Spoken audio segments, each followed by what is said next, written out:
Phoenix की आंख से एक आंसू गिरता है। वह आंसू सीधे आदमी के जूते को जला देता है, लेकिन गुस्सा होने की बजाय उसे उस बेचारे जीव पर दया आ जाती है। फीनिक्स को दर्द में तड़पता देखकर उसका दिल पिघल जाता है। वह उसकी जंजीरें खोल देता है और उसे आजाद कर देता है। अपनी जान बचाने के बदले फीनिक्स उसे एक पंख देता है, उसकी दयालुता के लिए एक छोटा सा इनाम। लेकिन जब आदमी वापस लौटता है तो राजा उसे गिरफ्तार करवा देता है, क्योंकि वह फीनिक्स को पकड़कर नहीं ला सका। आदमी उस पंख को दिखाकर अपनी बात साबित करने की कोशिश करता है, लेकिन हैरानी की बात यह थी कि वह पंख अब फीका और बेजान हो चुका था। कोई भी उसकी बात पर विश्वास नहीं करता। राजा उसके मौत की सजा सुना देता है। जैसे ही आदमी मौत का सामना करने वाला होता है, अचानक वह पंख आग की लपटों में जल उठता है। आसमान से फीनिक्स नीचे उतरता है। उसकी जलती हुई आग पूरे शहर को रोशन कर देती है। अब आखिरकार सच सबके सामने आ जाता है। लोग मांग करने लगते हैं कि उस आदमी को तुरंत रिहा किया जाए। राजा की उसे रास्ते से हटाने की योजना नाकाम हो जाती है, लेकिन राजा हार मानने को तैयार नहीं था। वह आदमी को एक विशाल भेल को मारने का आदेश देता है। आदमी अपने उड़ने वाले गधे पर सवार होकर एक सुनसान द्वीप पर पहुंचता है। वहां उसे वह विशाल भेल दिखाई देती है। उसका पूरा शरीर लोहे की जंजीरों से जकड़ा हुआ था। वह दर्द से कराह रही थी। आदमी उसे बचाने का फैसला करता है। गधे पर सवार होकर वह सीधे भेल की नाक के अंदर जा गिरता है। बहुत गहराई में पहुंचने के बाद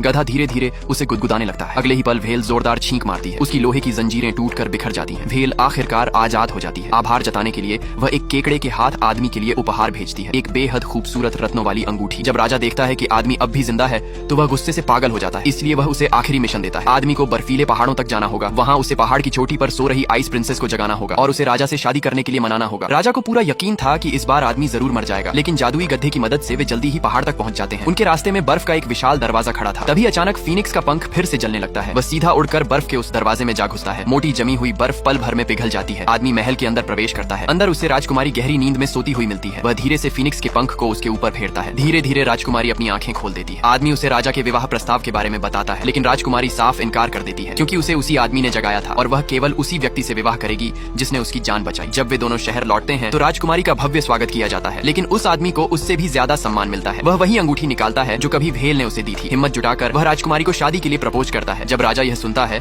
तो वह गुस्से से आग बबूला हो जाता है। वह आदमी को सीधे जेल में डलवा देता है। अगले दिन फांसी के मैदान में 3 विशाल कड़ाह तैयार किए जाते हैं। एक में उबलता हुआ पानी भरा था, दूसरे में बर्फ जैसा ठंडा पानी और आखिरी में जहरीला दूध भरा हुआ था। आदमी को धक्का देकर उबलते पानी वाले कड़ाह में डाल दिया जाता है। उसी समय राजकुमारी अपनी अंगूठी उसकी तरफ फेंक देती है। अंगूठी पानी से टकराती है और एक जबरदस्त विस्फोट होता है। उस ताकत से आदमी कड़ाह से बाहर उछल जाता है, लेकिन वह सीधा बर्फ जैसे ठंडे पानी वाले कड़ाह में जा गिरता है। एक ही पल में उसका शरीर बर्फ की मूर्ति बन जाता है। ऐसे नाजुक समय में फीनिक्स का पंख धीरे धीरे नीचे उतरता है और देखते ही देखते उसके शरीर की सारी बर्फ पिघल जाती है, लेकिन भागने से पहले ही वह जहरीले दूध वाले कड़ाह में गिर जाता है। भीड़ वहां से जाने लगती है। सबको लगता है कि अब सब खत्म हो चुका है, लेकिन तभी एक चमकता हुआ डैंडेलियन हवा में तैरता हुआ नीचे आता है और फिर एक चमत्कार